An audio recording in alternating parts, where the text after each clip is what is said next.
Hello बच्चों, आज हम पढ़ेंगे दौरान 12। आज का विषय है बीए वाणिज्य व्यवस्था ने संचालन के बारे में। पहला ही चैप्टर है संचालन स्वरूप और महत्व के, जिसके अंदर लिखा है संचालन એટલે શું, संचालन किसे कहते हैं।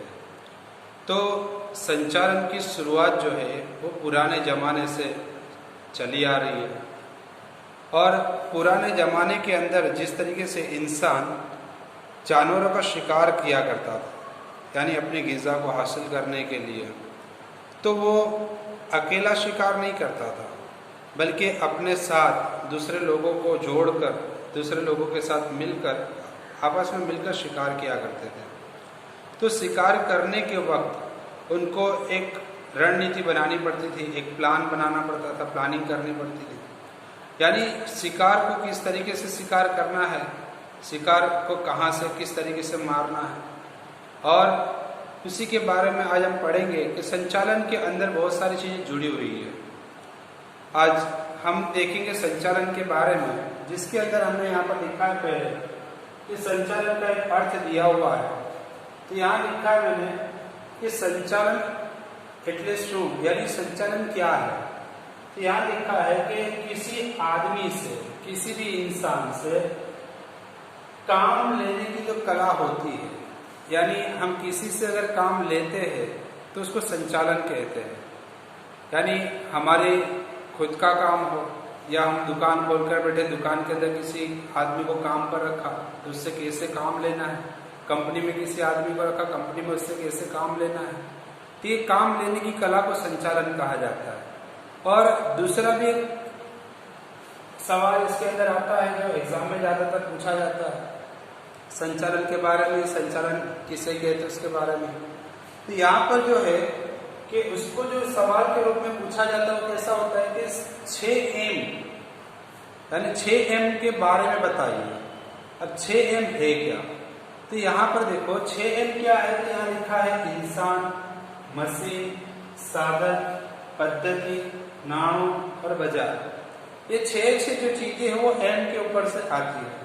और इसको सवाल के अंदर पूछा जाता है कि 6M ना नाम जणाओ, यानी हमको ये नाम पूछे गए main, machinery, material, method, money, market. यानी जब तक इंसान इन चीजों के अंदर आपस में जुड़ता नहीं है, संचालन होता नहीं है।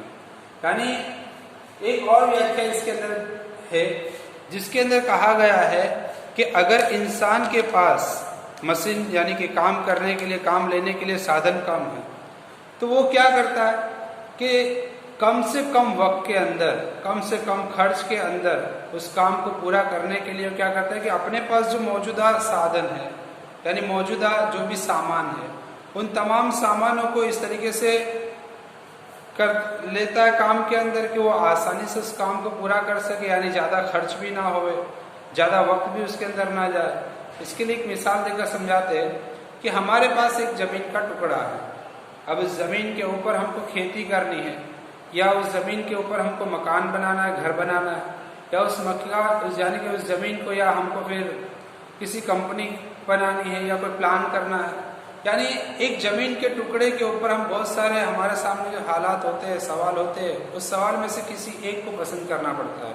और हम किस तरीके से उसको पसंद करते हैं, तो हम पसंद करते हैं उस तरीके से कि उसके अंदर कितना वक्त ज़्यादा और कितना वक्त कम, यानी दोनों में से जो कम वक्त लगेगा और जो कम खर्च होगा उसी चीज़ को हम भी पसंद करेंगे। अगर घर बनाने के अंदर खर्च कम है, वक्त कम लगता है, तो हम घर बनाएंगे। सिंचाई करने के लिए, खेती करने के लिए अगर वक्त कम लगता है, खर्च कम लगता है, तो हम सिंचाई करेंगे। यानी हमारे पास बहुत सारे ऐसे सवाल हैं जिसको हम सॉल्व करने के लिए क्या करेंगे कि पहले उसमें से हम तय करेंगे कि इनमें से कम खर्च और कम वक्त लगने वाली चीज़ कौन सी है, और उसी चीज़ को लेकर हम क्या करेंगे, उसका संचालन करेंगे, यानी कि उसको सही तरीके से उसका इस्तेमाल करेंगे। तो आज हम बीए के अंदर संचालन के बारे में पढ़ रहे हैं। अब हम इसके बारे में देखेंगे कि संचालन का स्वरूप क्या है। संचालन के अंदर स्वरूप जो बताए हैं, तो स्वरूप 7 किस्म के होते हैं, जिसमें पहला जो स्वरूप है उसमें क्या लिखा है, सर्वव्यापी स्वरूप, यानी कि उसकी जो प्रवृत्ति बताई है, काम बताओ उसका, सर्वव्यापी। सर्व यानी सब, व्यापी यानी हर किसी के लिए, हर कोई इंसान इसके अंदर जुड़ सकता है।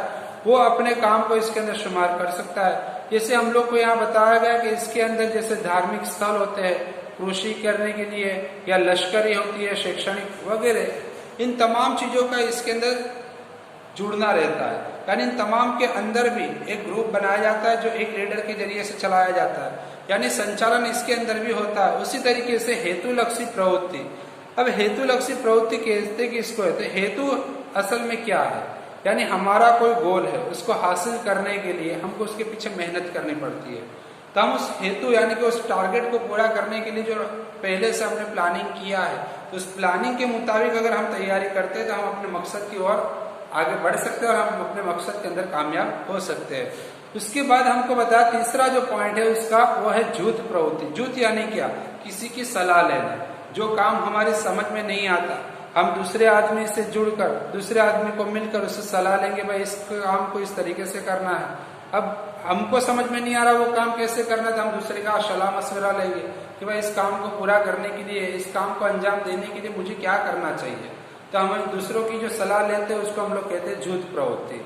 यानी जो जूथ बनाया, हम आपस में कोई ऐसा काम भी आ जाता है कि जिसके अंदर हमको समझ में नहीं आता कि भाई ऐसी कोई चीज आ गई जो हमारी समझ के बाहर है, तो हम क्या करते हैं, हमारे तमाम मेंबर को हमारे सामने बिठा देते हैं। जितने भी सदस्य, जितने भी इंसान हमारे साथ में जुड़े होते हैं, हमारा जो ग्रुप होता है, उस ग्रुप के अंदर हम उस सवाल को रख देते हैं और सबकी राय पूछते हैं, सबका मशवरा लेते हैं कि भाई इस काम को अंजाम देने के लिए हमको क्या करना चाहिए। हर कोई अपनी अपनी सोच के मुताबिक, अपनी अपनी समझ के मुताबिक राय देता है और वो उस काम को अंजाम देने के लिए आखिर में एक फैसला उसको लेना पड़ता है। उसी तरीके से चौथा इसका मुद्दा है सतत चलती प्रवृत्ति। सतत यानी ये कभी बंद होने वाली नहीं है। एक ने शुरू की, अब इसके बाद वो मर भी जावे तो उसके बाद दूसरा इसके पीछे आने वाला इस काम को करता रहेगा, यानी ये चलती रहेगी, ये कभी बंद नहीं होगी।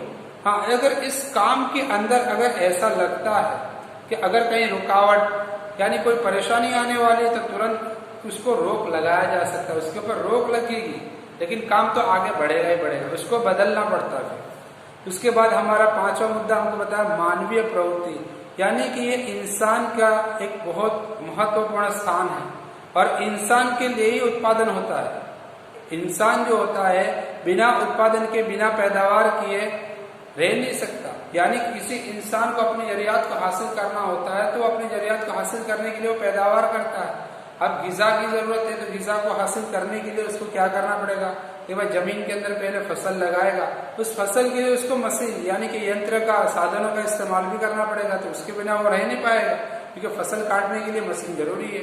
यानी इंसान को जिन जिन चीजों की जरूरत पड़ती है उस चीजों का इस्तेमाल कर वो क्या करता है, अपनी प्रवृत्ति यानी अपने काम को आगे बढ़ाता है। यानी इस काम को अंजाम देने के लिए इंसान जो है वो जरूरी है और इंसान इस काम को अंजाम दे सकता है। उसके बाद कहा निर्णय प्रक्रिया, यानी कि जब हमने सबका मशवरा ले लिया, सबकी राय ले ली, अब हमको फैसला लेना है कि इस काम को पूरा करने के लिए हमें किस तरीके का निर्णय लेना है। तो हम निर्णय कैसे लेंगे कि हम निर्णय इस तरीके से लेंगे ताकि हमको कोई ज्यादा नुकसान ना हो और हर इंसान का इसके अंदर फायदा हो और वो काम आसानी से हो जाए, इसके अंदर कोई रुकावट नहीं आवे, किसी को इससे तकलीफ ना हो। यानी तमाम चीजों को हम ध्यान में रखकर फिर बाद में उसके बारे में क्या करेंगे, सोचकर इसका निर्णय लेंगे, फैसला लेंगे।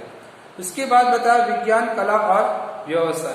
जिस तरीके से विज्ञान के अंदर संचालन जरूरी है, जैसे विज्ञान के अंदर कुछ नियम होते हैं, उस नियमों के मुताबिक विज्ञान आगे बढ़ता है, विज्ञान की तरक्की होती है, उसको पहचाना जाता है। उसी तरीके से इसके अंदर एक कला भी है। अब कला कैसे है कि इंसान के अंदर एक बुद्धि होती है, वो बुद्धि का इस्तेमाल करता है, अपनी अंगत यानी कि अपने अंदर बुद्धि का इस्तेमाल करके अपनी चतुराई दिखाता है, वो कितना होशियार है, उस काम को कैसे अंजाम दे सकेगा, उन तमाम चीजों के बारे में वो सोच विचार कर उस काम को वो अंजाम देता है। उसी तरीके से ये व्यवसाय कैसे बना, तो व्यवसाय उसको कहा गया। तो व्यवसाय के अंदर जैसे हम लोग कहते हैं कि वक्त के एतबार से वकील होता है, डॉक्टर होता है, चार्टर्ड अकाउंटेंट होता है, वो लोग भी संचालन करते हैं और संचालन के रूप में वो लोग क्या लेते हैं, फीस लेते हैं। यानी हम इन संचालन को व्यवसाय के रूप में, कला के रूप में या विज्ञान के रूप में भी पहचान सकते हैं। यानी संचालन हकीकत क्या था, क्योंकि संचालन जो था वो अन्य यानी कि किसी आदमी के पास से काम लेने की कला को संचालन कहते हैं।